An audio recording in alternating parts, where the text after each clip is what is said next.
Welcome to Sunderland, where the weather outside may be frightful, but this Saturday, Josh Kelly looks to be spiteful. In the ring, it's the first time fighting as a professional in his hometown of Sunderland. Ramirez in front of him, the late replacement, but a hell of an opponent nonetheless. It goes down this Saturday on DAZN. We're here in Sunderland.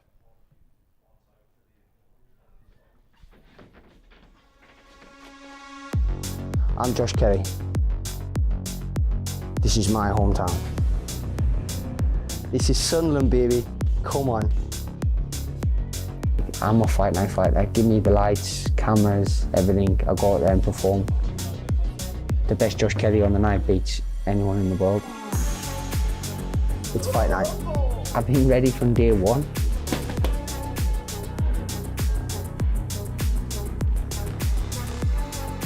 Let's go, baby.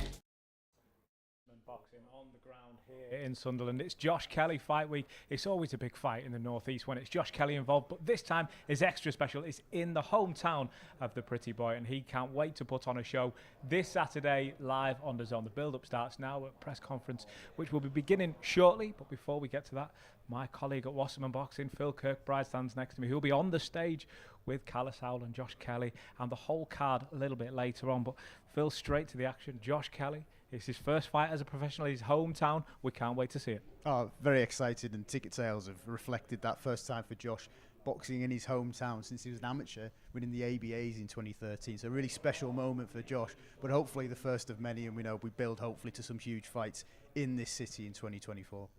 It was 12 months ago, almost to the day, we saw a career best performance from Josh in Newcastle, just down the road, though maybe Sunderland and Newcastle is not an area of comparison we want to go down, but nonetheless it was a northeast derby, and he's always said under the big lights, under the high pressure fights, that's when he performs. That's what we saw last time. This is a different kind of pressure. He's a hometown, as you say, big crowd. He's got to perform on Saturday. He has, and look, Josh is laser focused, top level mentality. You can tell that from speaking to him this week and in the build up. But he will want to put on a statement. He will want to impress his home fans. He will want to deliver a statement to not only the people and friends and family in this city, but the division as well, because there's a lot of big fights for him out there, and he wants to make a statement by showing that there are levels and that Ramirez is not at his level and that Josh Kelly is elite. How wary does he have to be of Ramirez, given the fact that there's a big crowd, given the fact it's on DAZN, there's going to be a huge number of eyeballs. It's a major weekend for the sport, but Josh Kelly fighting in his hometown, it generates massive eyeballs. He cannot afford to overlook this fella that's literally coming to spoil the homecoming. No, and I think we both know Josh, and we both know the team and Adam Booth well enough to know that that shouldn't be a factor. But what you can't ignore is the KOs on Ramirez's record. I think got 17 KOs. He's clearly a big puncher, and it only takes one punch. We know that. So Josh, with that incredible style of reflexes and slipping and moving and making an opponent look stupid, the Matrix almost that we saw last December, that's great, but he's got to be switched on throughout, because he may be a late replacement, but Ramirez is dangerous. We were with Josh Kelly yesterday. We took him to a local gym that he knows the owners very well. A really good project for him to be involved with, and we'll come to that shortly. But before we get there, he was just doing pads in the ring with Adam Booth. Just a very standard thing for a boxer to do with his coaching fight. We were watching him, and the speed on Josh, I was having to say to our editors, well, I might have to put a tweet out here saying, this is not sped up. This is his actual natural speed. This is his main asset. You talk about his movement there in the Matrix. He said to us in an interview, when I'm in this flow state, I can beat anybody in the world. And that's the right mentality that's going into this kind of fight. He's absolutely, and I know it's a cliche when you look at a boxer at this age, but at 29, he is coming into his prime years. Yes. And he is, it's blurring hand speed. It is phenomenal. I watched the clips last night, and you're right. You think, has this been sped up? Is this on fast forward? It's not. And that probably wasn't even Josh at 100%. He was probably tailing off a little bit now, curtailing the training camp and just going through the motions a little bit. So on fight night, it's going to be even quicker. It's going to be devastating. You just know that. But, look. He's ready. He's ready for the big fights. He's got to get through Ramirez, and then the world is his oyster. And anybody at 154 has got a problem with Josh Kelly because of everything you said. As you said, his speed, his movement, but his belief at this point in his career. He's in his prime, and he knows he's coming into his prime, and he speaks so confidently at the moment. He believes it's just a matter of time before he becomes world champion and is in those mega fights. You and I, as boxing fans, Phil, how hard is it for us not to look past this opponent and say it could be Charlo next, it could be this name next, it could be that name next. It's hard for us. It's got to be even harder for Josh, because when you're a boxer, you want to get to the top as quickly as possible. You want to stay there for as long as possible. He's got to stop himself from doing that. Do you think that's maybe something that's playing in his head at all? I think he has got to stop himself to avoid any sort of complacency with Ramirez in front of him. But equally, he has started banging the drum and he started calling for the big fights, because that's what Josh needs now. He needs to be on people's radars. He needs to back people into corners where they cannot get out and they have to fight him. Because you wouldn't choose to fight Josh Kelly, because he must be a nightmare to be in the ring with, because he's so good at so many aspects. And as I say, coming into his prime. But yeah, he can't look too far ahead, but he knows the game. He understands he's got to sell him. He's got to sell future fights. He's got to call for them. And he's doing that more and more now. And that hopefully that leads to some absolute humdingers in 2024. Hopefully, indeed. In 2024, we see it all go for Josh Kelly. It does start this Saturday. It's live on DAZN. In front of it, it's an action-packed card. There's local talent. There's heavy hitters throughout the card. We can't wait to see it. Yesterday, as mentioned, we were in the gym with Josh Kelly, and we caught up with the pretty boy. I go in there and it's playtime. It's like a play area for me. I go in there and enjoy it and take my time and do the things what I need to do to win the fight. I'm a thinking fighter, and when I'm in that flow state, people find it hard to even come close to us. Now delighted to be joined by Ant Crawler, WBA former lightweight champion of the world, who's here on the ground with us this week in Sunderland, a man who knows all about the big occasion and fighting in front of those hometown crowds and how to prepare for those. And very good afternoon, very warm welcome. Listen, what a fight week. Josh Kelly in his hometown. Does it get much bigger in Sunderland? No, it doesn't. It does not. And it's just not just because I'm here with yourself and the Wasserman team, but I think it's brilliant that he is here in Sunderland.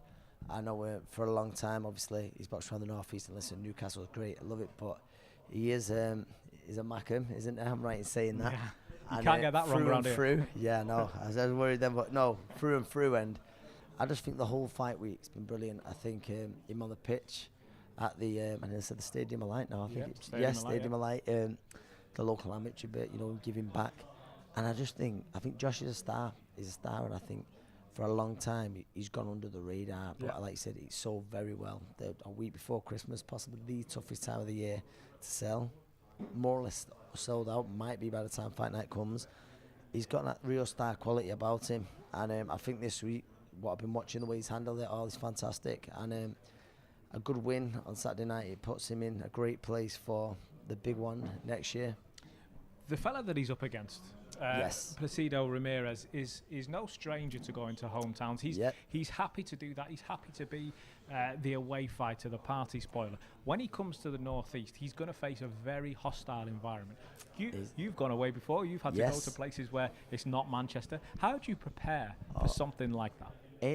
I think obviously it's mindset, being strong mentally. You can't let that crowd get to you coming away from your game plan. I'm sure Ramirez obviously has got a game plan coming into it.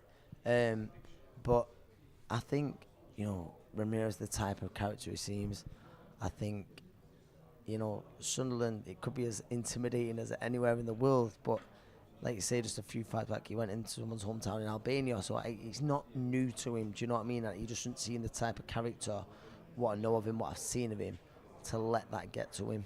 So I believe the hometown, I think it'd be more how Josh deals with that. But then at the same time, I believe Josh is a showman. I know me and you were speaking off air saying, the one night it did go wrong for Josh was the worst possible settings. Because Josh, away from the camera, very humble, quiet, lad. But I believe when Josh is best in front of the lights, in front of the camera, he embraces it. And obviously the fight was in lockdown against a very good opponent, Maya. But I think now he's going to embrace every single bit of this on Friday night. It's funny you bring that up. I mean, it's always going to be a talking point. I think it's getting less of a talking point, especially after performances like the Troy Williamson one. But for me, the biggest learning fight was actually before Avanesian. It was where you have to go back to New York when he took on Ray Robinson. Ray Robinson, I was there. And I believe that night as well, listen, very close fight, obviously a draw. But with that was Josh was matched very well and tough early on in his career, and I think a big part of that is Adam Boo's belief in the special talent that Josh Kelly is in. I think anyone in British boxing who knows Adam Boo, if he speaks and he speaks so highly about a talent. You listen. But yeah, that night, and I just believed, for me, I think Josh is a much better fighter, a much more energised fighter at Super Welter. And I think that night, when he sort of faded late on, I believe the weight had something to do with it. That's not me making excuses for him. But I've thought that a few times, and I thought it was always going to be tough for Josh at welterweight. I believe he looks much happier now at super welterweight, much more energised, much more comfortable for. He's now a 12-round fighter. Back when he was a welterweight, I don't believe he was a 12-round fighter. The talent was there and everything else, but just the tempo he could fight at. But no, that was a fantastic event. And when you look at that early on in his career, draw, then the loss to David Avnisian, people wrote him off. Yeah. He come back just over 12 months ago, put on a fantastic performance. Obviously, we've only seen him out once more this year, but we want another great performance on Saturday night to keep this hype rolling, because, in my opinion, it's a fighter who can deliver every bit of hype around him. I think one thing that's really important to mention, and you mentioned the weight there and coming up and looking more comfortable. Ahead of that Troy Williamson fight, and you hosted the face-off, you saw it in front of everybody. Troy was saying, I know that you're going to come fast and strong in the first few rounds, but when you gas, and you will, that's when I'm coming. Fast forward to the fight, round 10, 11, he's moving really happen, as though it was round round 3, 4 and 5. And that's the difference that being comfortable at weight can make. 100%. Listen, any fighter or even anyone in the gym who's bringing the weight down just for personal gains, experiences, they'll know once that weight goes that little bit too low, you've just not got that zip. Listen, I think on a Wasserman show, he had a fighter of mine a few weeks back. In Moorcroft, he's now going to move up in weight in the gym. He's the fittest lad in the gym. He's got a zip, comes to fight night. He was looking tight. It wasn't because he'd not trained hard, and it wasn't because he was unfit, but it just takes that zip out of you. And I think what happened with Josh, I remember at welterweight, I used to think over 3 rounds, you would give him realistically not just a chance, you'd make him a favourite against almost anyone in the world at that weight. But it's those championship rounds, then it starts going 9, 10, 11. When fighters, seasoned fighters, if you've not got that pop in your shots, you've not got that zip in your legs to move, especially how Josh fights, because Josh fights very high tempo. He's not a plodder or anything like that, so he needs to be switched on. He needs to have that energy. I just believe that in the Troy fight, shown more than ever, that was the right thing to do, move up in weight. Just before we bring on a couple of the fighters that are going to be joining him, very quickly, when you're getting ready to fight at your hometown, how did it resonate with you? There's the iconic shot of Manchester. Does that play in your head before you walk out? No, of course. It's I think with that, there's a lot of people in that place who you know personally in that arena. Just like there's going to be so many in there on Saturday night for Josh who know Josh personally, who he knows them personally. He's going to on the ring walk. He's going to see faces like, oh wow, yeah, know you, and it is like you've got to take that in. But I've always been said you can't let that get to you. But I think when Josh, as much as he's a showman and he'll dance to the ring or what's the ring, he's very much he's zoned in. Do you know what I mean? It wouldn't. I don't think that will affect him. But I think you can't help but dream of those things like when I finish the fight, what I'm going to do. That's just normal. And I'm sure, like you say, Josh would have thought this over and over in his head. I think how he's going to walk, what he's going to walk out to, and stuff like that. And just to feel comfortable as you can with it. But we will not know until that first bell, that ring walk on Saturday night. Absolutely. Well, on Saturday night, Josh Kelly does bring the action to the North East. It's not just Josh who's bringing the talent from the North East, though. Dan Toward and Ben Marksby are two. They're not Sunderland lads, but we're going to bring them in as North East talent all the same. They're going to be on the cards. Lads, very good afternoon. Thank you both, Ben Marksby, Dan Toward, for joining us. Dan, start with yourself. Debut just a couple of weeks ago. What a debut it was. Welcome back. How are you feeling? Yeah, good. Looking forward to Saturday and putting on another solid performance. You were very quick out the blocks to show us what you could do. We spoke after the fight, and you said that, okay, it was debut. Maybe there was slight nerves, excitement, adrenaline, only to be expected. But once that first round got out of the way and you calmed down, you really showed what you can do. Is that something you're looking to do again on Saturday? Just take it all in and enjoy it. Like you say, it's definitely different from the amateurs. Big change, the gloves, the lights, the cameras. But took it all in my stride. Like you said, the first round, come out, started a bit fast, rushed my work at times, but got into the flow of things in the second, started to land the clean shots, and enjoyed it, and looking forward to Saturday. Ben, a couple of extra fights under your belt, but a Northeast boy all the same. How do you feel coming out on Saturday night here in Sunderland? Yeah, I'm excited. Like I say, I've got another prospect as well, so I think I should be able to show my talent now. What kind of performance are you looking for on Saturday? I mean, listen, to be a win, just outbox and show my skills, really. We've got next to us former world champion, someone who knows this game as well as anybody. And what do you see in these guys when you see these young fighters coming through? I was about to say, how do you feel? And so for the first time in your career, you feel like it's going to favour you? You're fighting someone who's undefeated. He's going to come to win. He's going to come to win. Every fighter says it, but I'm going to assure you that you much prefer that you're going to get your own shots. Because I've seen fights there where fighters, after the first round, they thought, this is going to be a hard night, I get stopped here off Ben. I'm going to be suspended for 28 days. You're going to much prefer this fighter who's going to come for the record, and you're confident he does. You can get a stoppage. Like I said, I am confident because I think that it will bring the best of me out. Yeah. I think when you like even in sparring, when you spar better kids, you perform better.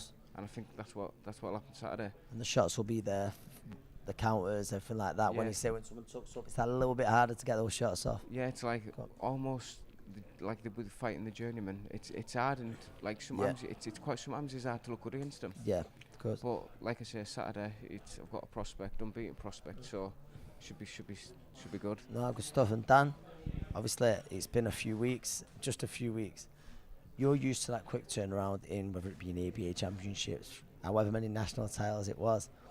Are you happy with that quick turnaround? Definitely. I think we're fighting 2 weeks before. It just brings momentum. Yeah. And ring rust is definitely a thing. I hadn't fought in 6 months. But since 2 weeks ago, it'd been 6 months in May. And momentum and just keep me sharp. Yeah. Good. What have you taken from that fight? Have you had a chance to watch it back? Have you assessed your performance? There wasn't much of a performance to assess. It was such a short fight. But have you had the chance to have a look back and maybe learn a thing or two about yourself? Yeah, I look back and I just think you just got to take your time, settle into it and find your job. And what like you say is after that first round and I settled into it, that's when I started to find the gaps and land them shots. So just going to take that in.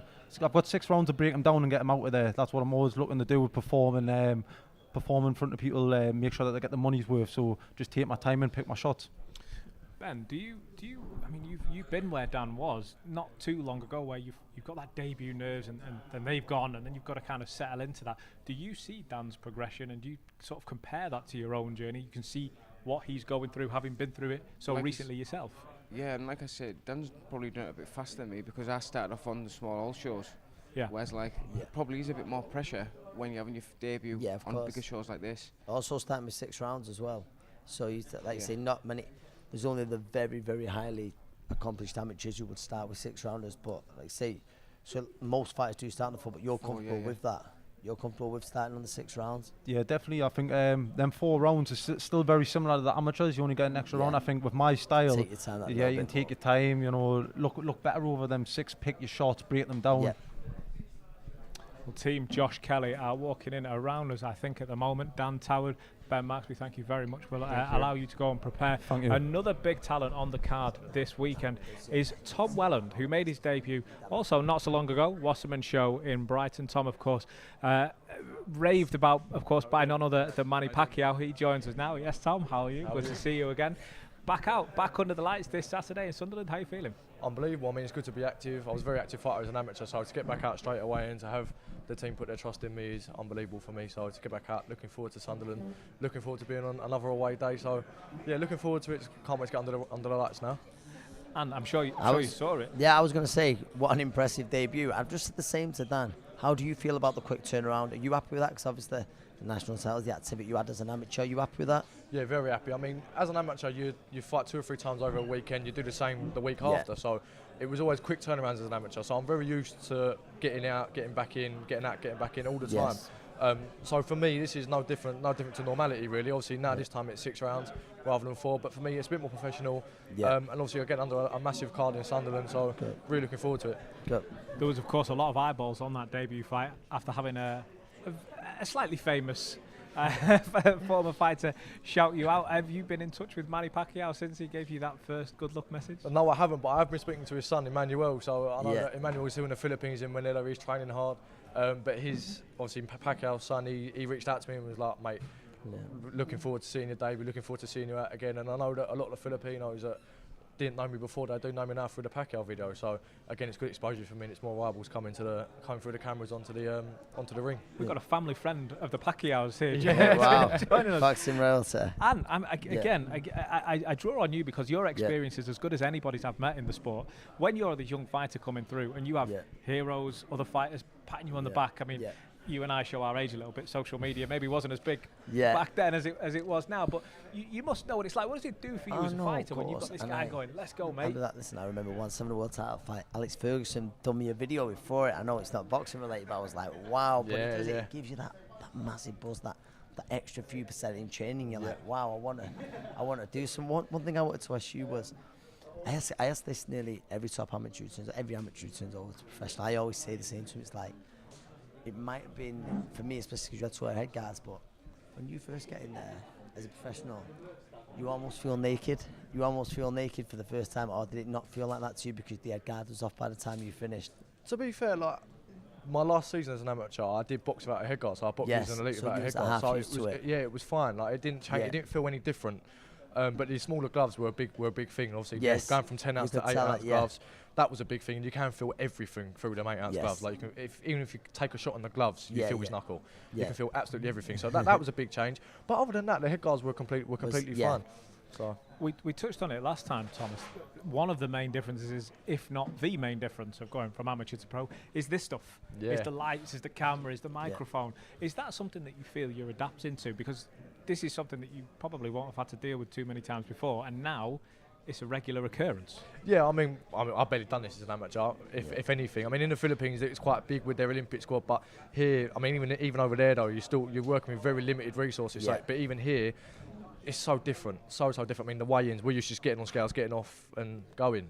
That's it. But now you've got face-off, you've got press conferences. But to be fair, once you do it and you do the first week and you sort of get the nerves out of the way, it's completely fine. Like this week, it has felt like fight week, but I've not been as nervous for the press conference. A lot more relaxed. Yeah, a lot more relaxed. So definitely getting used to it, definitely adjusting. But it comes over time. The more you do it, the more you get used to it. And for you in your career, very early career, fledgling career at this moment, when you look around, okay, it's great to see Josh Kelly and the other big names here in the Wasserman stable, but we just had Dan Howard, Ben Maxby. There's other young fighters who are coming through as well. Chloe Watson, we saw the other week, make that step and go up and take the. Does that give you hope and that inspiration that you're in the right place here, because you can see the progression laid out in front of you? Is that something that you think about as well as the in-the-ring stuff? Yeah, definitely. Just to be rubbing shoulders with these sort of people that this guy, like this guy. Yeah, exactly that. Like with Anthony Corder and people like that. Like just be rubbing shoulders with them. You know you're in the right place. Chloe Watson winning the EBU. You've got Josh Kelly fighting for a potential world title in the next couple of fights. Like just be rubbing shoulders with these sorts of people. It gives a young fighter like myself, like Dan Howard, the motivation to be like, we want to achieve, even if I achieve half of what they've achieved, even if I achieve half of what you've achieved, I've done quite well. Don't sell yourself. I mean that. He's special talent, this lad. I really mean that. And that's what I was going to get onto there was, what do you feel right now? So listen, obviously at 4-rounder, you move straight into a 6th round after this, but, well, Saturday night, do you believe so much your learning's done in the sparring, in the gym? Yeah, definitely. I mean, I've done quite a few rounds of O'Hara Davis when I was fighting for world title. Of course, so I've done a lot of rounds of O'Hara. I've done a lot of rounds with top quality opposition, heavier weights, older men, big and strong men. So a lot of my learning does come in sparring, and then I just have to transfer it into the ring. But for me myself, I think I need the more rounds I get, and the more time that I have to break an opponent down, it suits me down to the ground. I was a good amateur. I had to adapt to be an amateur, but the 3 rounds didn't suit me. The 4 rounds won't suit me. The more time I have, the more you'll see the best of me. So I'm very grateful for that. Tom, the only time I can resonate with training with heavier men is my Sunday League team. It's a very different style of training, I can tell you that. Tom, I think we better let you go because it looks like they may be waiting for you up on the top table. We are here in Sunderland as this Saturday, live on DAZN, Josh Kelly will take to the stage the first time as a pro here in his hometown. He's taking on Placido Ramirez in what is a great fight. And you speak to all the local talent, the youngsters coming through here. That's the excitement you want as a fan, to see these guys and say, I was on their career at the debut. Early, fights nice 1 and and early. 2. And they'll get behind it. Listen, the people of the North East, I would say it, Sunderland, they do the same, Newcastle, they get behind their own. And that's why I think it's so important for Josh Kelly, I know he's a much more established name, to be here in his hometown. But the lads on the undercard as well. I think the North East for so long has been abandoned when it shouldn't. The special talent they've had coming through the amateurs, and it's now starting more regular shows coming back here. Josh Kelly, of course, is the man that leads the charge in the Northeast. He's at the top table now, as are the rest of the card. This Saturday, of course, DAZN is the one that goes down. The people in the press conference are all but there. Just before we throw to the man, I say there that he's sort of Josh is leading by example. Yeah. You know, he's the local guy, but he's also done good. He's going up to that world stage, fighting on all these big stages. He is literally the one that these guys can look at and say, that's where I want to be. Of course, listen, you just mentioned it there. The other Northeast kids on the card, they think, no, I want these big nights. I want to bring these big nights back to the Northeast, just like Josh is. And listen, there's a stadium across the road, a stadium like this, and the dream for Josh Kelly is to get there for a world title. And with the team behind him, he just has to perform, and that'll happen. Well, thank you very much, Anthony Crolla. We're all but ready here in Sunderland for the press conference for Kelly Ramirez. We're going to throw to Phil Kirkbride. Afternoon, everybody, and welcome to the Stadium of Light for this pre-fight press conference ahead of Saturday night's huge homecoming for Josh Kelly. Josh Kelly versus Placido Ramirez at the Beacon of Light just across the road. Close to a sellout, tickets still available, but be fast. Live on DAZN from 7 p.m, of course, as well, on Saturday night. We'll talk to each of the main guys in person, but before we get into the questions, we'll throw to Carla Sowland to set the scene on what promises to be an emotional and electric atmosphere on Saturday, Carla, as Josh fights in his hometown for the first time as a professional. Good afternoon, Sunderland. Lovely to be in this fantastic city. The last time I was here was for England versus Turkey many, many years ago at the Stadium of Light. Was a lively affair. We're expecting a very lively affair on Saturday night, live on DAZN, 7 p.m. If you're Sunderland fans, better not do that mistake too often. If you're coming back from Bristol, you can watch it on your iPad, your phone, whatever it is. You won't miss Josh making his first appearance here in many, many years. I think, was it 2013 years? Am I correct? 13 years? Listen, this young man, number one in the world now, returns home to where he last fought as an amateur. Number one in the world, steered by the legendary Adam Booth. The improvements massive. Great platform Saturday night. It's the perfect place to promote Josh before those big fights next year. Not overlooking the man to my left, a late replacement, luckily was in training, so we expect a full-powered Ramirez. A Colombian banger. You can ask a few British big names. Ask Amir Khan about Colombian bangers, and they've certainly got history here for causing those upsets. There ain't going to be an upset Saturday night, but hopefully it'll be a bit exciting. Josh will always put on a masterclass, and I'm looking forward to seeing a masterclass Saturday night. Come on to the undercard in a minute, but it's a massive card, and we've got some great names which we'll talk about in a few minutes' time. Absolutely, that's probably where we'll start. We'll come back and we'll build towards talking about the main event. But at the far end of the table, huge ticket seller, huge hero in Sunderland, Travis Waters. Great to have you back on the Wasserman Show, Travis. Just give us an insight for us who've not experienced a show in this part of the world. What can we expect on Saturday evening inside that beacon of light? I think it'll be really, really packed. I've sold nearly 300 tickets, so I know I've got a big support in the city, and I'm really looking forward to it. And just for people, Travis, who may be outside of the area, who are unfamiliar with your backstory and where you've come, over 160 amateur bouts, I was reading, is that correct? Yeah, I had 2 national titles as an amateur and well into a long amateur career, like 16 year, 160 odd amateur fights. Yeah, that's correct. What's the secret to shifting nearly 300 tickets? I'm not really sure, mate. Just being an exciting fighter, I like to believe, but popular as well, so that's a factor. I remember last year, 300 sounds like 3,000 because I remember them last December. Very, very loud 300. No, looking forward to that, and make sure you tune in to watch Travis and his army of supporters who will set the evening up very nicely. Also staying at that end of the table, Darlington Ben Marksby. Ben, obviously part of the Wasserman family. Great to have you back again. Busy year for you. But been some learning experiences in the last couple of fights. Would that be fair to say? Yeah, definitely. good couple of learning fights. So, and this next fight is another good fight with a prospect. So I'm looking forward to it. What do you know about who's facing you in the ring on Saturday, and how are you ready to combat and deal with that? I don't know too much about him. I can remember him as an amateur. He was a couple of years younger than me as an amateur, so he was always like thereabouts in the championships. So I've seen his face a couple of times. What have you learned about yourself in the last couple of fights? Because we've alluded to it there. A couple of point deductions in the last one, and you weren't too happy with your own performance in Newcastle back in the summer. What have you come out of the other side of that, learning about yourself, and what sort of improvements, and what we're going to see on Saturday? Just need to relax, I think, and like I said, I've had another good camp, and I think now I've got a good fight in front of me, a good fighter in front of me. I think I should be able to show my skill. And obviously, everything goes well Saturday. Hopefully, that'd be you 9-0.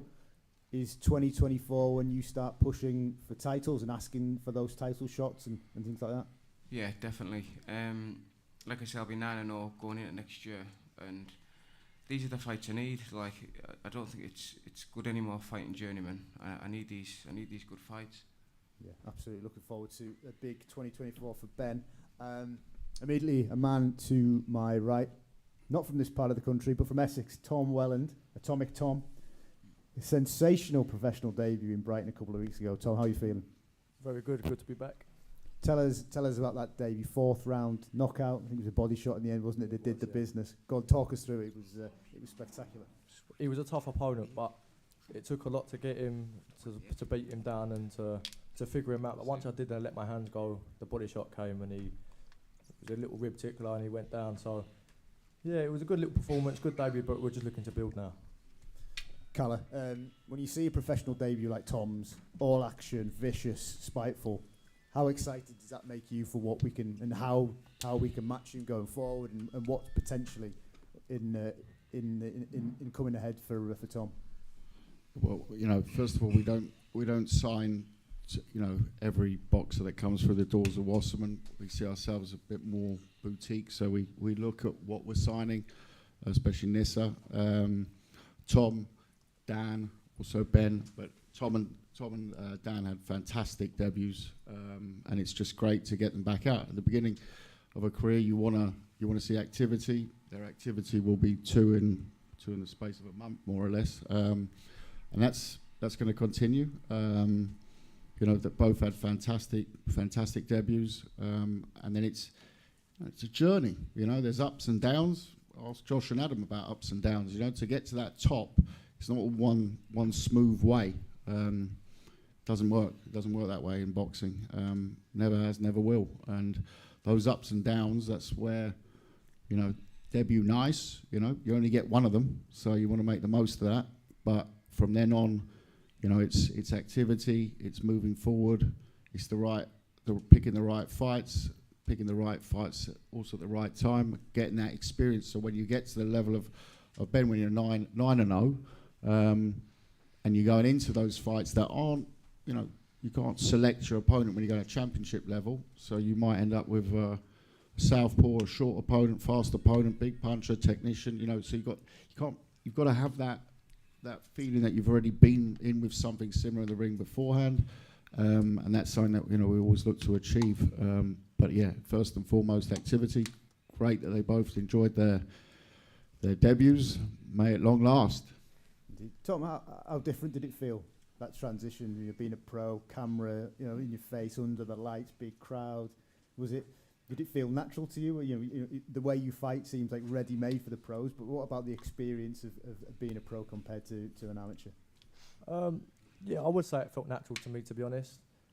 Obviously, there's always cameras in the gym. There's always people following you around. And going to the Philippines and representing in the Philippine Olympic squad, there was always a camera there. There was always a lot of people wanting to have an interview, a lot of people wanting to talk. So to come back and to do it as a professional, it didn't really feel like much of a transition. But that's a good thing, because then I just sat back and I looked at my boxing and I thought, you know what, there's a few things I want to change going into my professional debut, and there's a few things I want to change going into my career.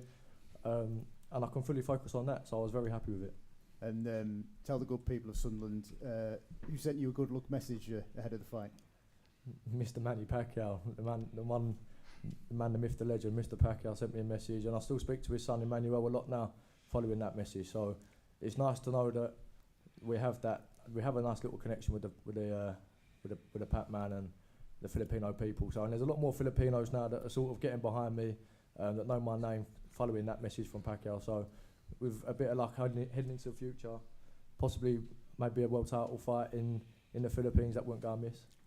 Carl, I saw you smiling there when we mentioned the video message off Manny Pacquiao. I mean, amazing support from a legend of the game. I mean, what can that do for a young pro like Tom? Yeah, I mean, I was lucky enough to promote Nonito Donaire.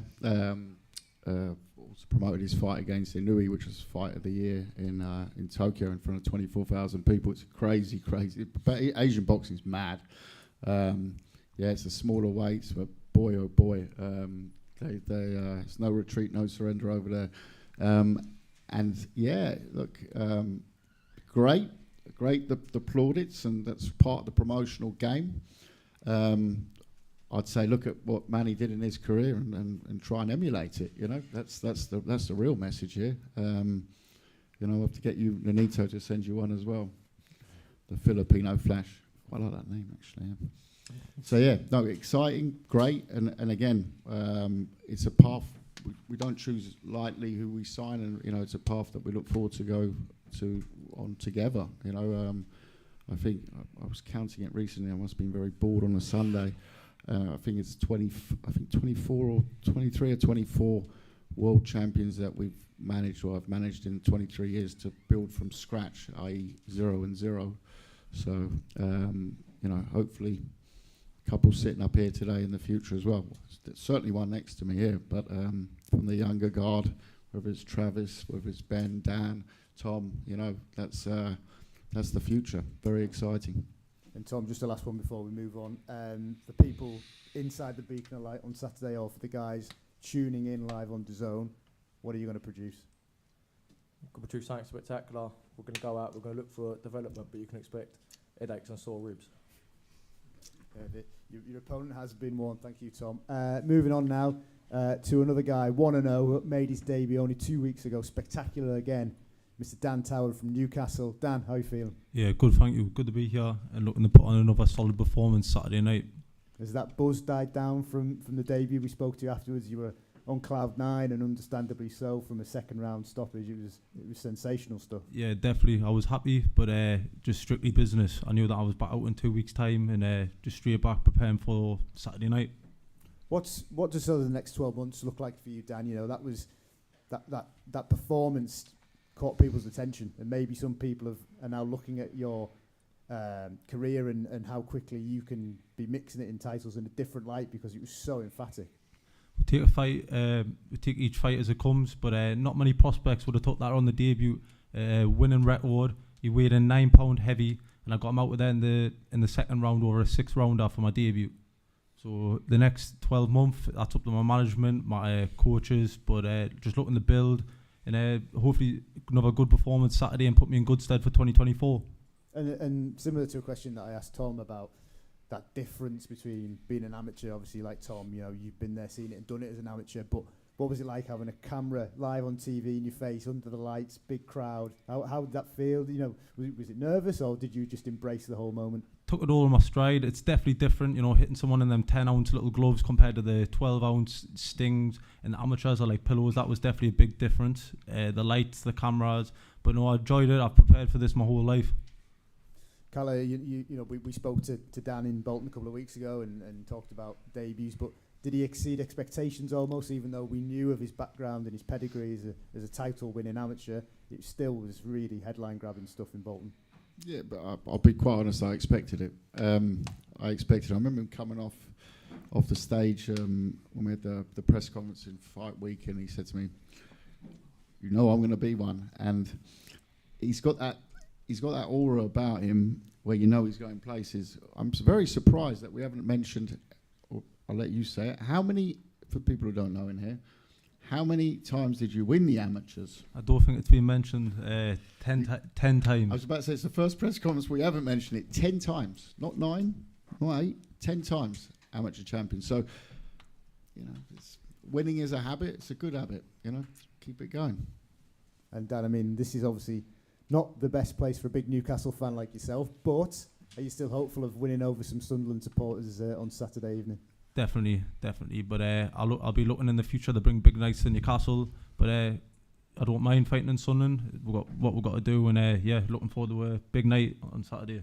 And Calla, as Dan said, we've been to Newcastle recently with Josh. We were in there this summer, and of course Josh's phenomenal performance last December against Troy. Newcastle's still on our radar as well for somewhere like Dan can box in front of his home fans. Yeah, I mean, I think we've done 2 or 3 shows this year in Newcastle. So certainly 3 in the last 12 months. So, we love it up here. But very interested to see the crowd on Saturday night. We do a little judging between Newcastle and Sunderland. I've heard all rumours about Black Eye Friday as well. Very excited to see that Friday night. Might grab a curry and have a look around the streets, what's happening there. But great to be up here.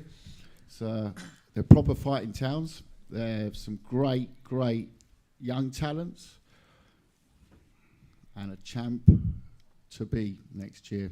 Number 1 in the world. Again, I haven't let him talk yet, but yeah. We will do now. No, thank you, Calla. As we say, great undercard supporting the main event on Saturday night, packed with talent, national amateur pedigrees, potential, knockouts, viciousness, stoppages coming, great talent. Make sure you tune in on DAZN or get a ticket to watch the undercard to support the main event, which of course, Josh Kelly versus Placido Ramirez. Josh, we'll start with you.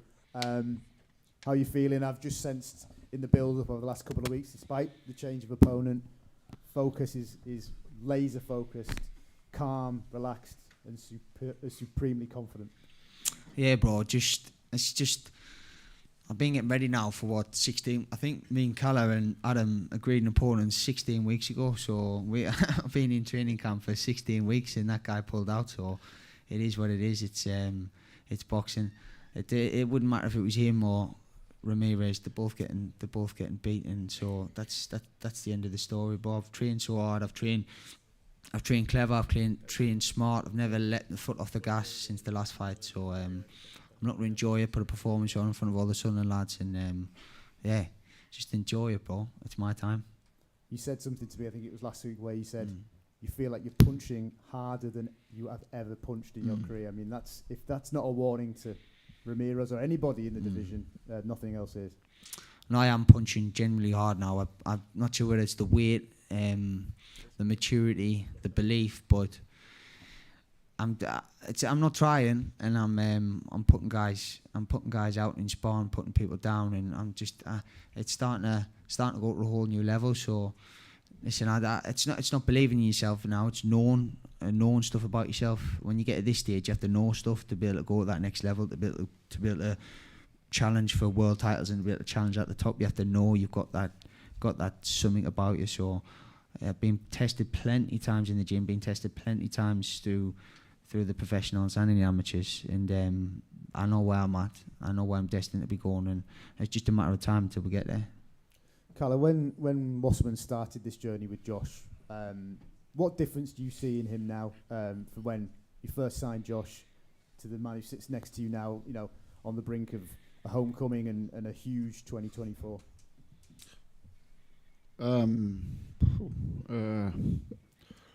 do I start? I'll try and keep it short. I think really I see a complete Josh. I think he had a point to prove. He proved that point. I'm not going to dwell on that point again, but that chapter got closed up for me with the Williamson fight last year. So yeah, round it up, I'd say I see a complete Josh. I see a Josh that's not only number 1 in the world. A lot of people get number 1 in the world. You're like, why are they number 1 in the world? He's there, and you ask anyone who's been with him in the amateurs and the pros in training, anyone who knows the game, and you can see exactly what this gentleman can do. And I think what you just said really sums it up. Is it's knowing that going into those big fights.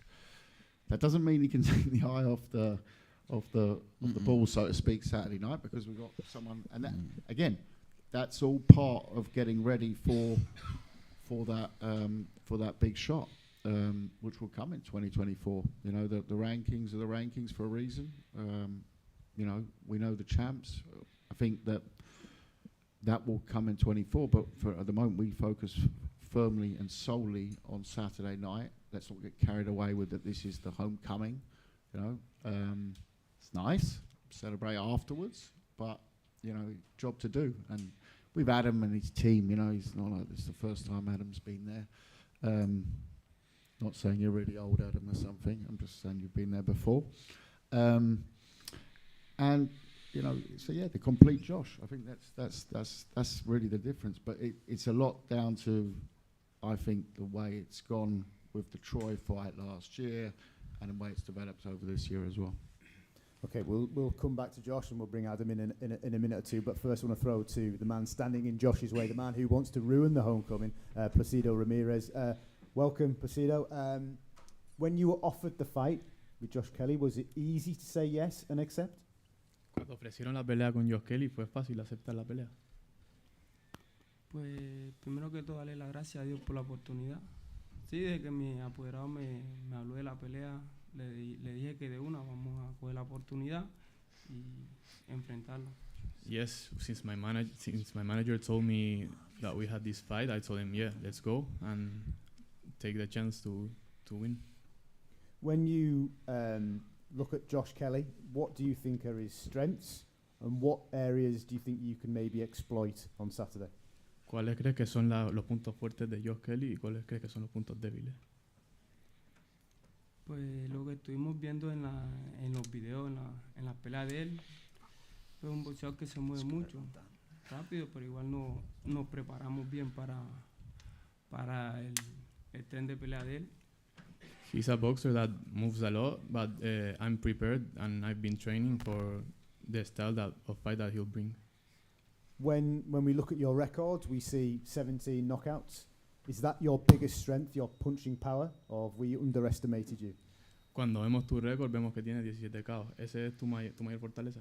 Sí, ahorita venimos en una buena raya en el boxeo.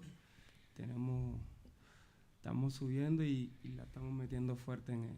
Yeah, definitely. I've been punching really, really hard, and I'll keep punching harder, and I'm punching harder every time. Okay, thank you. Let's bring in Adam Boo, the man who will have studied Ramirez more than anybody. Adam, what sort of challenge stands in front of Josh at the weekend?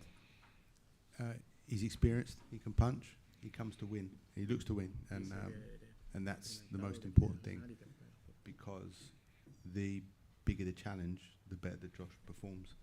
So when Rocknap pulled out, the biggest concern was, can we get someone that's going to keep him turned on mentally? So I'm grateful for Ramirez taking the challenge. We mentioned it earlier, Adam, about Josh saying last week to me about feeling like he's punching harder than ever before and coming into those prime years. Are you feeling that in the sessions? Are you seeing that when you're training together? Have you ever, if you have to put your forearm down into an ice bucket of water for 5 minutes after every session, and it hurts, and I have to, because if I don't, I can't sleep at night because of the throbbing. And I've held the pads for some big punchers over the years, and I can safely say that Josh has that element in him, because he's such a fluid, flowing mover. Making him a sharpshooter with the dangerous hands is the one thing that I knew I could add to his game, and it's then fusing that sharpshooting style in with his natural flow. And as he's coming into his prime now, and he is absolutely in his prime, I can see everything is starting to come together nicely. I mean, we spoke probably back in July, ahead of the Corzo fight, Adam, about potentially what could be down the line for Josh, and indulge us, if you will, and not looking past Ramirez, of course, and all due respect to him.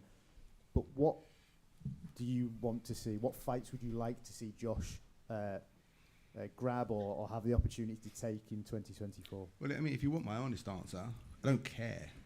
Tomorrow's not promised to anyone, and that's one thing that we live by now, that live day by day and stop heaping this bullshit pressure on yourself of trying to be too commercial, too cheesy, making noise, because everyone's making noise. One thing that I've known from day one since Josh, when he first came into the gym, and I put him in sparring with Andy Lee and Billy Joe Saunders, who at the time had just fought for the WBO World Middleweight title, and both of them got out the ring that day saying, this kid's special. What's become apparent actually over the time of knowing Josh is just how much tough talent there is up in the Northeast. It's actually a bit strange that it's never had the profile that it should do. And Josh, now being in his prime, is leading that charge. And for me, I'm a Crystal Palace fan. So it doesn't matter if it's Sunderland or Newcastle, it's the Northeast. And I think the Northeast should celebrate that. You know, yes, they're always going to have that freakish rivalry with each other, but they also got to respect the fact that from this area, there is some genuine, unique ingredients that is giving tough talent. Josh, do you think that's something that maybe your rivals, your potential rivals, overlooking you? That grit, that toughness. They see the skills, they see the slip, they see the moving, you know, they see the speed of punching. But actually, is it also one of your biggest assets? You know, what's inside? Yeah, well, when I first boxed, I was a fighter. I never really boxed much, and I start learning to move my feet, start learning to move my head and my hands. And I went, listen, my dad was coaching us in and out all through my life as an amateur. And I says, it looks fucking easy to do it this way than fighting. And he was like, yeah, we should start doing it like this. So I mean, I learned to box, and when you learn to box, it's a beautiful thing. You don't need to leave your chin out there, and you don't need to be tested. But I can hold a punch. I think everyone knows I can hold a punch, and everyone who's been around us and the punches I've been in with, sparring and fighting, it just shows I can. And it's not, to be honest, it's you don't want yourself tested too many times. Anyways, I think the best people, the toughest people in the sport, the likes of the Mayweathers, who don't get tested all their career, and then they get caught off like a Mosley and he can hold the shot. Do you know what I mean? It's not about taking shots to show you're tough. It's about avoiding most of the shots. And if the one catches you at one point in your life, then you got to keep it moving. But yeah, the toughness and grittiness is in us. I think you're born with it up here. We're not. Yeah, there's not many chances and opportunities you really get up here. So especially when you're born in the sort of the 90s era and stuff like that, you've got to just really grind it out. So we've made something of ourselves. All the lads from the Northeast up here on the table, we're all doing something for ourselves, and we're all doing something for our families, which in the end of the day, when you give them a better life and you're giving them a better life than what you've ever had, it's a beautiful feeling. And I feel like all of us are blessed just to be performing at home in front of a crowd like this, and especially blessed to be performing in front of Sunderland, so it's unreal.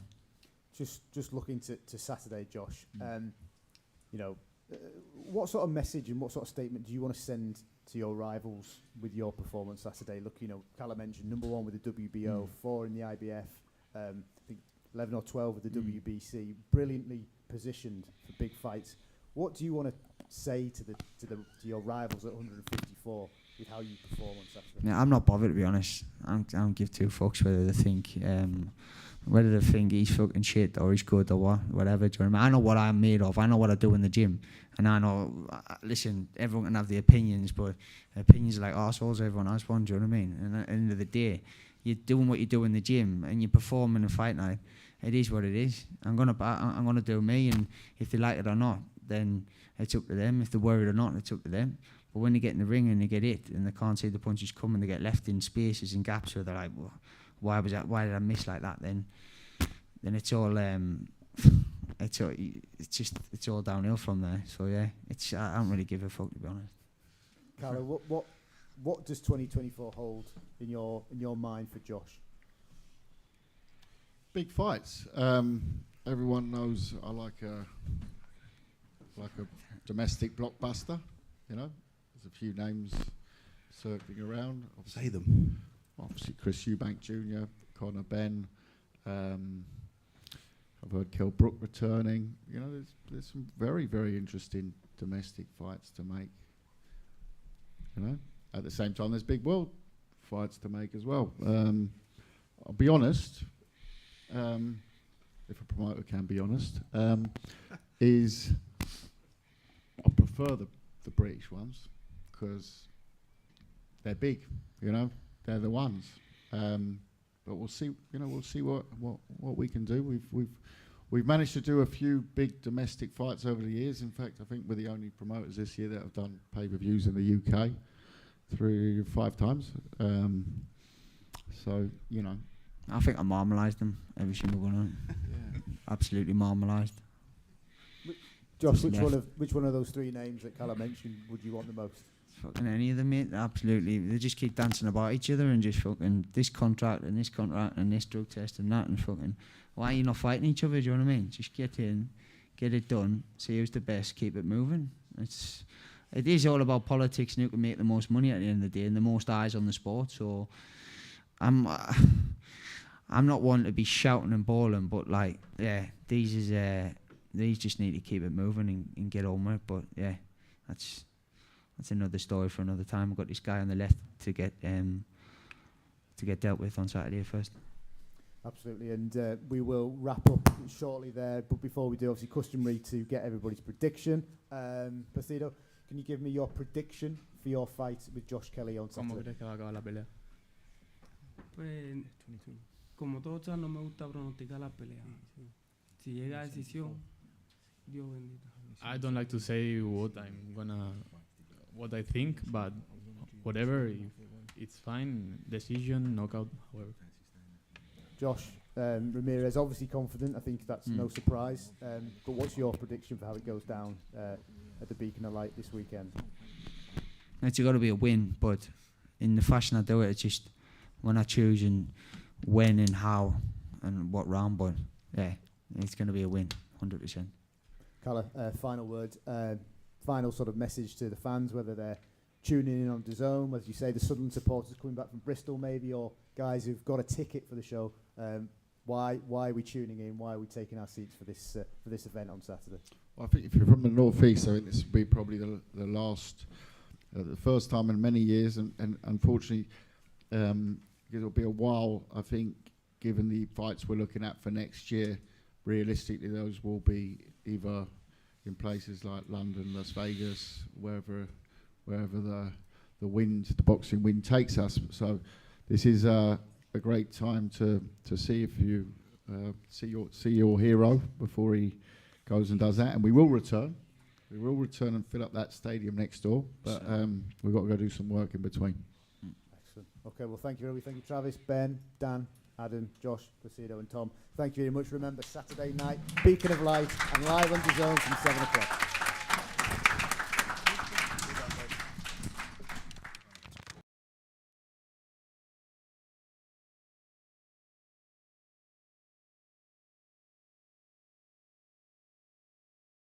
Formalities at the top table done here in Sunderland. Josh Kelly and Placido Ramirez have looked at each other in the face, they've looked at each other in the eye, and they've said a few words, albeit via translator, to one another. And can we read anything from what we've just seen up on the stage there? Listen, I think one thing I did notice, about Josh Kelly, is I'm much more down to business, Josh Kelly. I think even in the comment at the end, like, listen, I've got this man to deal with first, but I'm not bothered which one of them I fight. You know, the big domestic fights that Kelly was asked about, or Phil asked about. He seems much more focused, much more straight to the point, business-like than I've ever seen him.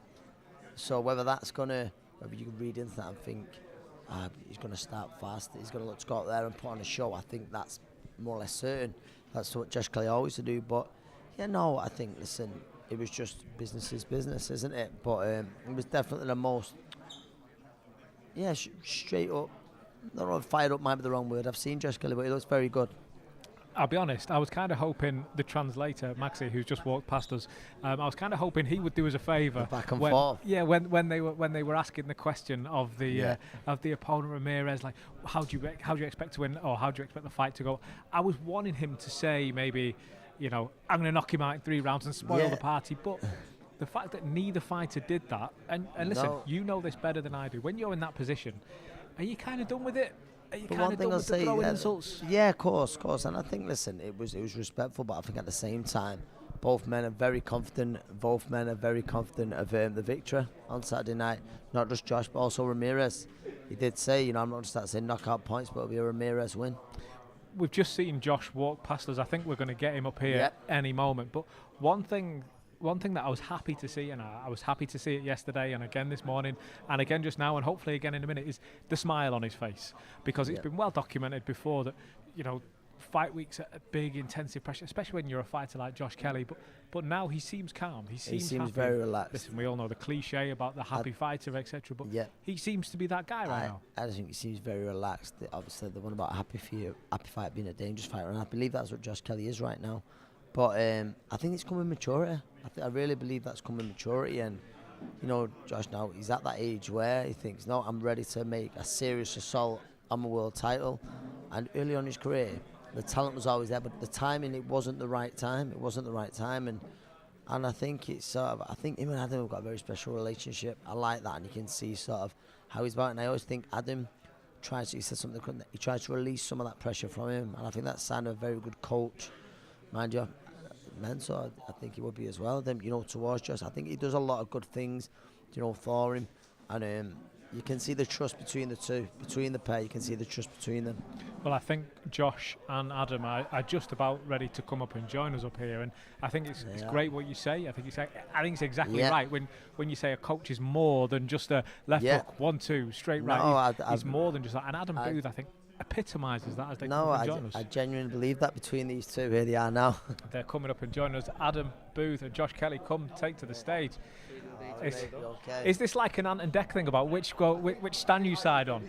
You think you could? Well, I tell you what, let's move like a little sandwich. We're showing our age a little bit now with the Sesame Street. Josh Kelly, I'm like Josh Kelly off wish, aren't I? What a humble man. Josh Kelly and Adam Booth, thank you both very much for joining us. Adam, we'll start with yourself. We were just speaking about you then. What did you learn about the opponent up on the stage? With the things he was saying, he was a man of few words.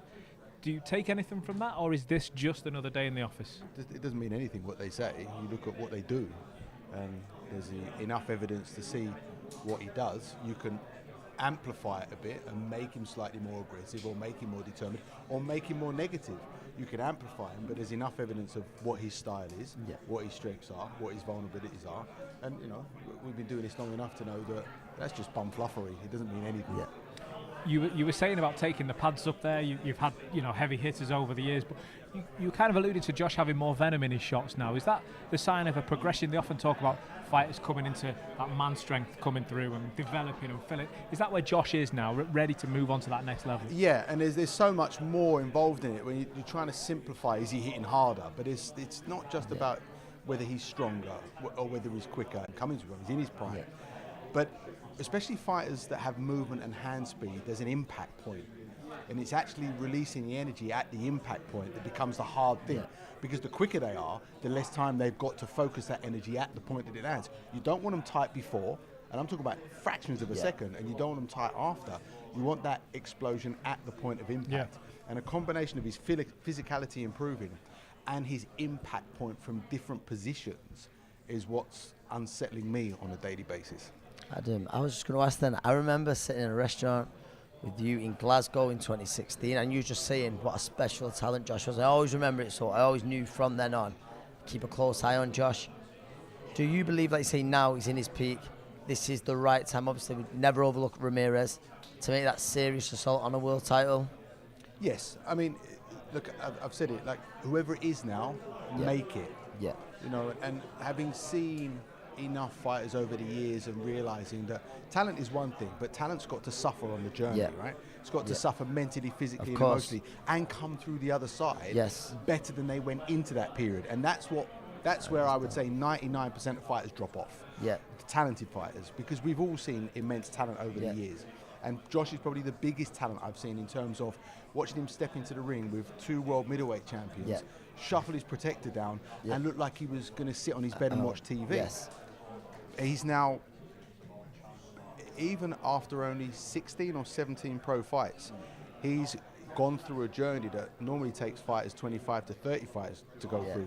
Physically, mentally, technically, emotionally, and all of it. He's come out the other side way better than he went into it. So that's probably the best way of answering the question.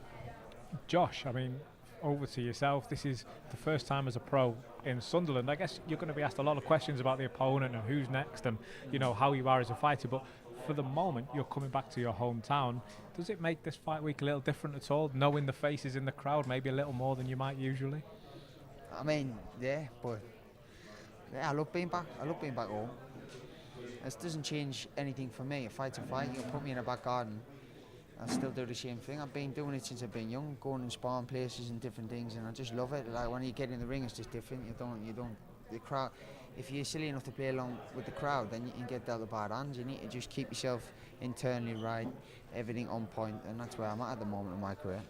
Josh, I was going to say, I said it early myself when talking to one of the other undercard fighters, and Adam mentioned it then. I always feel like the North East, it's been abandoned terribly, and the talent that comes through the amateur gyms from your Newcastle, from your Sunderland, Middlesbrough, it's great that we see more and more shows in the North East, and it's fair to say you're the main guy at that, and you're the one who everyone wants to be like. What does that mean to you? We saw you in the gym earlier in the week in the amateur club. What does that mean to you that you've got kids in the North East looking up to you? Mate, it's massive especially when I went back to one of the local gyms in Sunderland, and the response I got, like not being up there for so long, and I'm home bred. I lived up there until I was 16, 17, and then I lived in Sheffield with Team GB, and then from there London to get down with Adam and everything like that. So I've sort of been out of Sunderland since I was 16, but to go back and get the response I had, and like the guy who owned the gym, Richie Dunn, he's a big shout out to him. He's a lovely bloke, and I didn't bring a towels, and I had nowhere to shower, and he didn't have any showers on, and he was like, listen, you need to come over the road, you get a shower in my house, do you know what I mean? And him and his missus just brought straight over, and I was like, no, I don't want to be taking liberties, I'll just go back in the cab like this. He was like, no, you need to come get a shower, and all that, and it's like proper homegrown, like it feels like everyone's doors open, do you know what I mean? You just like the old school days where you could walk in and walk out. It felt like that was lovely. Yeah, it's definitely the community feeling. We mentioned it with Adam there, it's been mentioned up on the stage, you're going to get it all week. Are you able to turn off the distraction of, well, you could fight Conor Benn next, or you could fight this person next, or that person? Are you able just to flick that switch off and think, I could fight A, B, or C? Like you said up on the stage, Adam, you don't take anything for granted. You've got a job to do first in front of you here with Ramirez.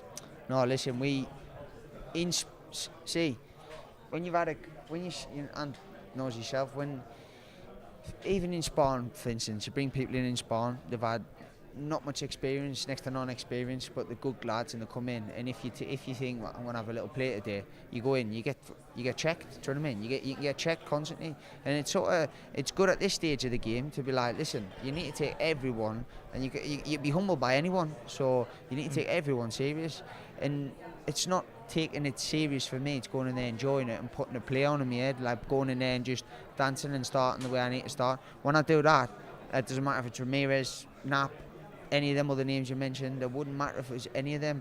I'm going to do what I'm going to do, so I'm not focused on what the opponent does. The opponent's just an opponent. It doesn't matter if it's a name or not, it's just getting in there and getting the job done against them. What are you most impressed with Josh Kelly? With Josh, I just think I love the lad's movement. He's judged of distance. I think I've said it off camera, I believe now at super welter, light middle, I believe Josh is a 12-round fighter. Now I've always thought he's an unbelievable talent. I always thought at welterweight, obviously with maturity as well, it was probably hard for him to fight because he's a very high energy fighter. I think, the reactions are brilliant on him, and I think it's probably hard to do that when he was probably boiling himself down that little bit more. I believe at super welter, we've got a world champion here for sure, but obviously we can't look past Ramirez on Saturday night. But I think Kelly was mentioning those names domestically. No matter how good of a performance Josh puts on Saturday night, I'll be almost sure they won't be calling him out after it because they know it's a tough night's work. Yeah. Is that something that resonates with you, Josh? And hit the nail on the head. It's like these guys they want to play around with each other because it's easy, it's big money, it's easier fight. If A gets beat by B, and then they can throw their hands up, listen, it was the high, and they still get valued fights after that. Yeah. It's similar to what's going on in the heavyweight division now, a little bit, I think. Listen, you could fight him, but why him fight him now and him get beat and then all the money train stops? Why don't we just keep it going, do you know what I mean? I'm the guy who's going to stop it, so, or bring some more money to the table. It just depends how you look at it, but I'm a live fighter, I'm in my prime. These guys won't want to fight me. The lightweight division is an interesting one because I see the point, but at the same time, maybe that domino is starting to go. We are starting to see Garcia Davis, we saw not so long ago. Do you think that maybe we are edging towards that in the super welterweight division, that maybe as soon as that one fight goes, that opens up the door? You mentioned Eubank and Ben and Brooke, and once one of these guys fights and we have a winner and we have a loser, their careers open up. Do you think maybe we're on the brink of that domino going? That's a good point. That's a good point. I think it needs someone to make the first move and say, listen, I'm going to put me little bit of a, not ego, but I'm going to put that sense of like, oh, I don't want to lose, to the side and go, listen, I'm laying it all on the line, let's go, do you know what I mean? And if you come out the back of that, you become a superstar. If you don't, there's still fights there for you. Like you said, you're still a name, there's still going to be huge fights there for you, but just need someone to roll the dice. I rolled the dice early in my career when to be honest, I should never, the way I was at the time, I should never have really been in a ring. And I'm only reaping the benefits of that now, really, in a sense. So I feel as though it's my time now to claim what's rightfully mine and come and take these lads at 154. Like Anne says, I'm not drying myself out ridiculously. I'm a 12. Troy come at me at a pace for 12 rounds. Compared to what I've seen in box the other night, the 12 rounds against me was vicious. So I can do that all night, eat and move, and I've got some stick on my shots now, so it could be early nights. It's a very mature response, Adam. You must be proud the way Josh has developed as a person, not just as a fighter, since working with you. Yeah, it's a beautiful thing to see, and actually what this is all the stuff that's not to do with boxing. This is about life and realising that we're not long here, and tomorrow's not promised to anyone. Don't take yourself too seriously. And like we say, like I said to him the other day, do you remember when David Hay beat Ishmael Abdul at Altrincham Leisure Centre? I was there. Right? Ringside. So he 12 rounds behind the jab. Not many do remember it, do they, in the crowd? But I remember it. Who cares? Yeah. Who cares? Yeah, that night he got some stick, but then no one remembers that fight. We just said, win that fight without throwing any shots. That's what we did, right? That's what I'm seeing coming through Quadder's career. There'll be fighters there where, and when, look, that was a fucking hard fight, but no one will ever remember that. Bad nights, yeah, that's what I mean. But the people remember, of course, they remember the good nights, of course, Lomachenko's, Quigg and all that, do you know what I mean? That's all I mean. But my point is realising that nothing lasts forever, nothing matters, and just fucking enjoy it while you try and enjoy it as much, because there's going to be days that you don't enjoy it. There's going to be days where you might be tired or irritated or have had a row or be in a bad mood. Ride them out and just enjoy the days that you don't, and you give yourself the best chance of being the best version of yourself. And along with that and everything that he's gone through, there's a maturity. He's an intelligent fella that is able to work his way through things mentally as well. And I'm now at the point where it feels like most of my work is now done. Like I step back, what else have I got to say? We can keep polishing everything, but it's now time to just enjoy what you are, and let's see where this goes. Absolutely. Well, bad days and good days. We're certainly having a good day today. Josh and Adam, we'll let you run on. I'm sure there's plenty of media here waiting to get their questions in. Adam, thank you very much. Squeeze me fucking hands. Much appreciated. Thank you very much. We're going to bring in promoter Calla Sauerland, the man behind the event, as well here in Sunderland. It's live on DAZN this Saturday night. Josh Kelly, PBK, as he makes his way off to do media commitments. Calla Sauerland will come and join us. And great to speak to the guys. Really mature responses there from Josh Kelly. It is, and I was sort of saying it before, like, one, it was business like, but I think Adam said it there, you know, he's not taking it too serious, but he's like, no, my times now. You also get at the same, without contradicting himself, you know, he's not taking things too serious, but he's also very much business like, no, I'm ready for these fights. I'm ready for these big fights. I'm in the prime of my career. He sounds in a great place. He does sound in a great place, and one man that certainly would have appreciated what Josh was saying up there is on our left now. Calla, good afternoon. Welcome to Sunderland. How's it feel being up on the stage with Josh? Yeah, like I said, my last time up here was England, Turkey many moons ago. They put this fantastic match up here. I must have been about 20s, early 20s. So that was the last time I've been in Sunderland, So great to be here. The arena on Saturday, first time in over 10 years. Josh Kelly returns home. As I said, probably also the last time for a while. I think the big fights. We're not looking past Saturday, but the big fights will be made more slightly in a place like London or Manchester or Vegas or always boxing ends up. But we will return one day here and fill this stadium as well. Well, it was that point I wanted to pick up on, because that was what I loved about when you said, we've got some work to do, but we're going to come back. No one knows as well as this man next to me here what it means to fill out your home arena and have your hometown. We said it to Josh there. Well, no did people it on multiple occasions. He did. And listen, the UK has had loads of great fighters over the years, but not all of them have encapsulated the imagination of a city. But that's what I thought was brilliant then with Josh. Like Josh said, and then Josh he's been away from Sunderland, but he's still very much a home boy. But he's been away from 16, 17, the GB set up, and then obviously London with Adam after the Olympics. But he said he still feels at home, and the turnout he's got on Saturday night, and possibly one of the toughest weeks of the year, shows that Sunderland are very much behind him. It's incredible, isn't it? Yeah, it's brilliant. Incredible. You know, we'll have a sold out crowd Saturday night. I think there's 100 tickets left. Yeah. How much? I'll ask the question now. Yeah. How much in those big fights did that help you? Oh, massively. It's hugely.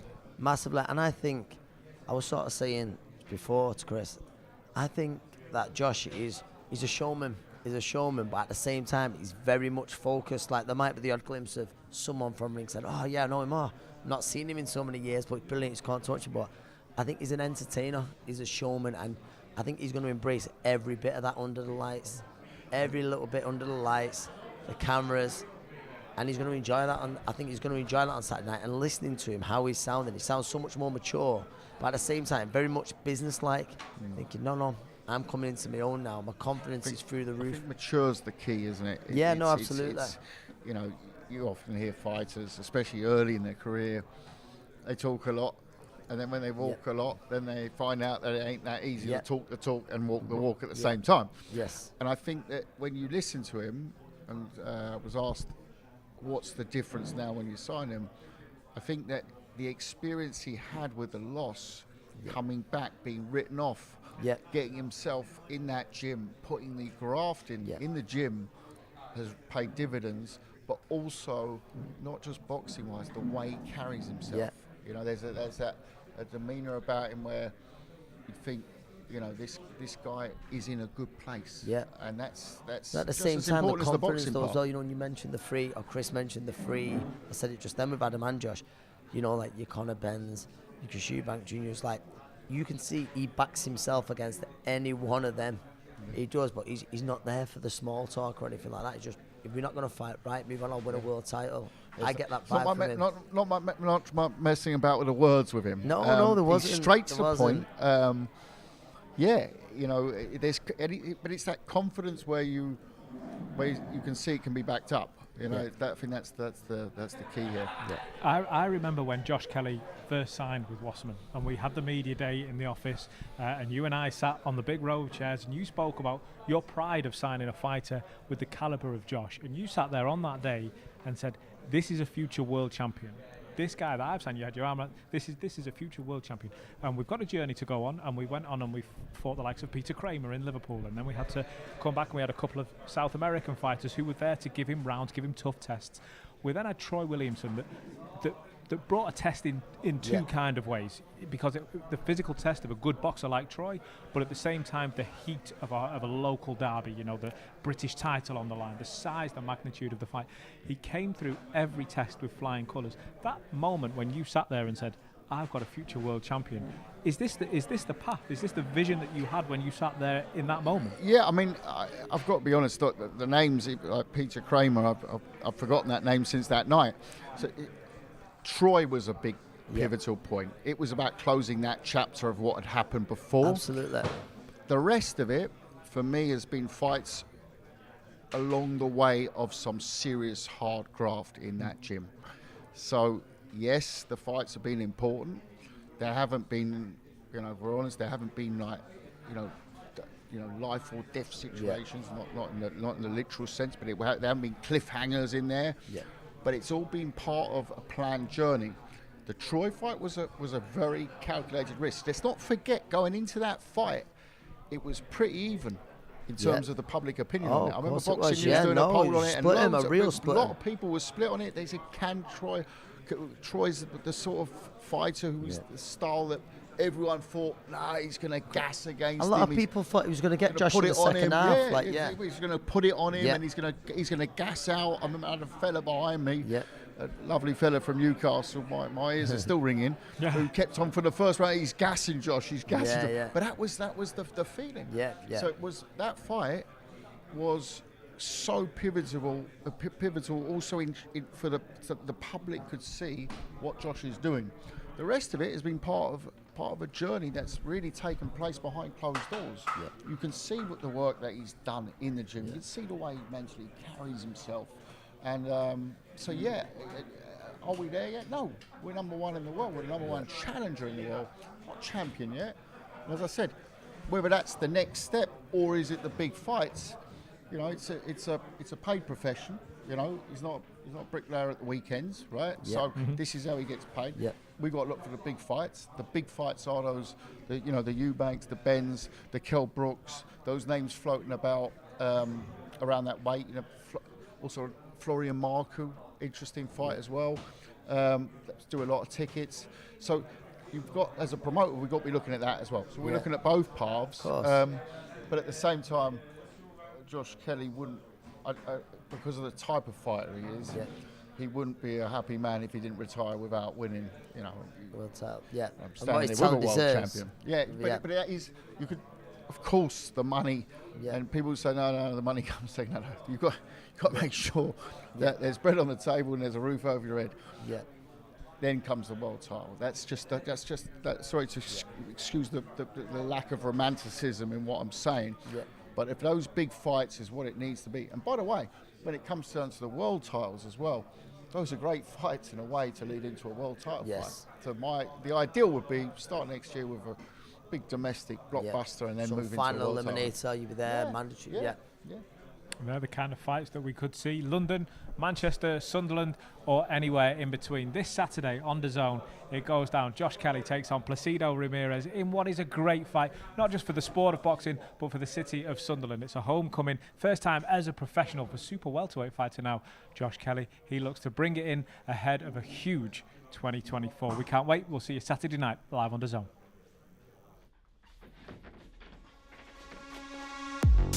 I'm Josh Kelly. This is my hometown. This is Sunderland, baby. Come on.